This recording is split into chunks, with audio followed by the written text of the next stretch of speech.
Welcome to the Bare Metal Cyber CCISO Prepcast. This series helps you prepare for the exam with focused explanations and practical context. Managing security controls is not a one-time activity. It is a continuous life cycle that ensures safeguards remain effective, aligned with business goals, and responsive to evolving threats.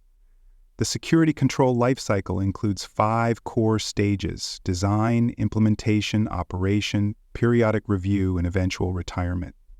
Each phase is essential for maintaining the relevance and effectiveness of the controls over time. This lifecycle model provides a structured approach to adapting controls to new risks, changing business environments, or emerging regulatory requirements. A mature security program views controls as living components that must be managed proactively. Maintaining this lifecycle also ensures compliance and audit readiness, reduces the risk of control failure, and contributes to business continuity. At every phase of the life cycle, the Chief Information Security Officer plays a central role. The CISO must oversee strategic alignment, ensure cross-functional engagement, and support the continuous improvement of control effectiveness across the organization. The first phase of the life cycle is control design and requirements definition. This stage begins by translating the outcomes of risk assessments and regulatory mandates into control requirements. These requirements are the foundation for control development. Designing a control requires an understanding of business processes, system architectures, threat models, and industry-specific regulations. The control objective must be clearly stated, along with the scope of its application and the criteria by which its success will be measured. Alignment with established frameworks such as ISO 27711, NIST SP 853, or the CIS controls, helps ensure consistency and provides traceability for audit and compliance reviews. Involving stakeholders from operations, compliance, IT, and legal departments during the design phase ensures the proposed control is practical and supports organizational goals. This engagement increases buy-in and makes implementation smoother. Design decisions must be documented thoroughly to support downstream configuration, validation, and reporting. For more cyber-related content and books, please check out cyberauthor.me. Also, there are other podcasts on cybersecurity and more at baremetalcyber.com. After the control has been designed, the next phase is implementation and configuration management. This involves deploying the control in the production environment with attention to secure configuration and operational stability. Controls should be implemented with minimal disruption to existing workflows and services. This requires integration with formal change management processes and alignment with DevSecOps pipelines for organizations using agile delivery models. Automation tools should be leveraged where possible to enforce secure configurations, validate system baselines, and minimize the risk of human error. Each implementation must be validated through functional testing to confirm the control works as intended. Evidence such as screenshots, logs, and test results should be collected during this phase to support future audits. The CISO must ensure that the control does not conflict with existing systems and that interoperability with infrastructure and applications is maintained. Addressing these considerations during implementation avoids downstream failures and builds a strong foundation for operational success. Once controls are deployed, they must be actively maintained and monitored. This is the operational phase of the lifecycle. Controls should be continuously monitored using system logs, alerts, and dashboards. When configurations are updated, whether due to policy changes, emerging threats, or infrastructure upgrades, controls must be reviewed and adjusted to maintain alignment. Regular health checks and control validation tests ensure that performance remains consistent over time. Controls that are not monitored may appear functional, but could be failing silently. Each control must have a designated owner who is responsible for day-to-day operation, maintenance, and issue resolution. That owner should also be responsible for collecting evidence of control performance, including metrics, test results, and system logs. This evidence is critical for demonstrating compliance and audit readiness. If issues arise, documentation must be updated to reflect changes, support root cause analysis, and guide future improvements. Periodic review and evaluation are essential to ensure that controls remain relevant and effective. A control that was appropriate last year may be outdated due to shifts in technology, threat landscapes, or business priorities. During this review phase, the CISO and control owners assess control performance using KPIs, audit feedback, and operational observations.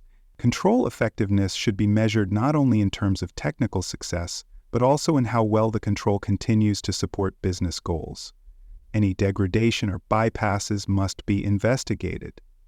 Controls should also be reviewed in the context of updated frameworks or compliance obligations. For example, a change in regulatory requirements may render a control insufficient, requiring redesign or supplementation. Findings from the review should be documented, and recommendations for tuning, redesign, or retirement should be proposed. These reviews form the basis of security program maturity and demonstrate that the organization takes a proactive, lifecycle-based approach to control management. Eventually, some controls will reach the end of their useful life. The retirement or decommissioning phase ensures that outdated or redundant controls are removed systematically and without disrupting operations.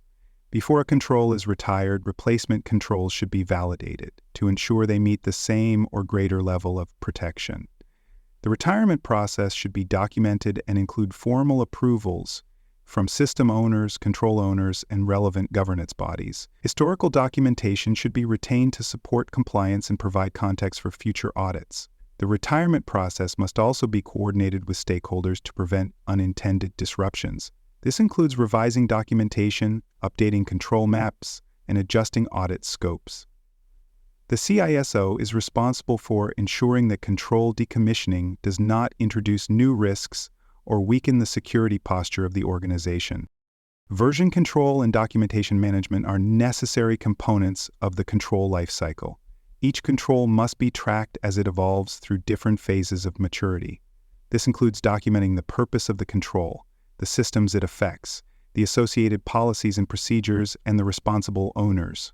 Changes to the control, including configuration updates and test results, must be captured with version tracking to ensure traceability. Documentation should be aligned with each life cycle event. For example, implementation documentation after deployment, review notes during evaluations, and closure forms during retirement.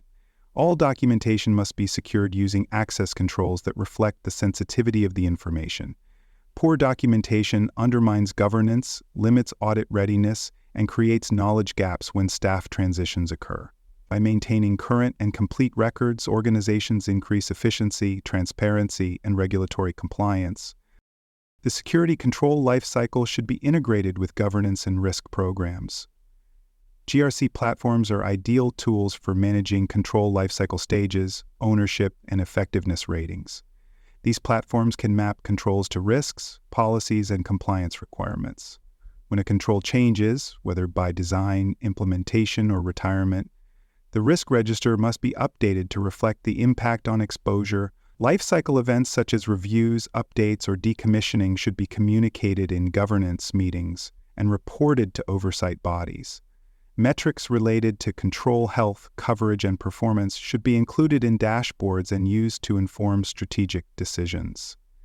Lifecycle data also supports business continuity planning and resilience tracking, ensuring that controls continue to support core business operations. The CISO must ensure that lifecycle management is not just an operational exercise, but part of a larger governance framework that promotes continuous improvement and risk-informed decision-making.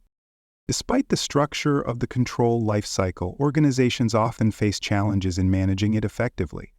One of the most common problems is a lack of visibility into controls that are aging, misconfigured, or no longer aligned with policy.